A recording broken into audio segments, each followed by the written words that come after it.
In realidade tá que a nós não por subir preço de canasta básico, então se boa bom, a nós não vai ganhar mais placa, não tá comerciante não tá subir preço de canasta básico, sobre a nossa porcentagem de ganância está fijo, nós não mais de subir os preços de canasta básico. Pero o governo se tá subir o preço de canasta básico, em vez de juist de temporada não difícil aqui, baja o preço de produto na canasta básico, eliminar BBO de produto na canasta básico. E assim ajuda o povo, não, que não está assim, subir o preço de canasta básico, sutabo com ele, e está bom, depois que corre ganha, está nosso subir preço. Está nosso subir preço, está duro que bebê a subir, não está subir o preço de canasta básico. Deus me quer, essa aqui é prova contundente, que nós temos um ministro de Finanças que está constantemente manipular o povo, permite que nosso povo sabe bom e na França diz, nosso povo não tem nenhum bobo, não está wak para mês que o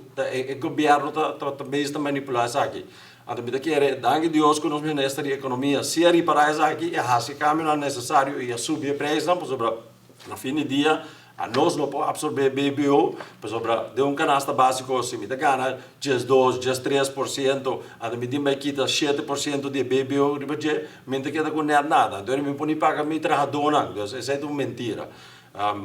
Adrobe, é uma lástima, nós esperamos assim que outro ano 2023 trouxe que o ministro mas echt bij educatie mes para que nós papel e matéria aqui no nível mais sério e assim nós stop de manipular o povo então assim para nós ter uma melhor relação e um melhor entendimento para que assim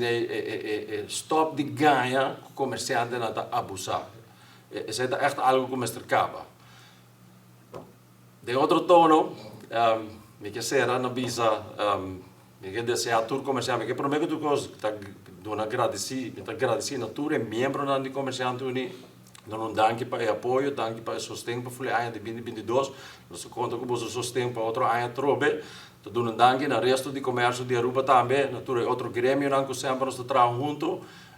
e na full pueblo melhor 2023, nós desejamos tudo bom, danke.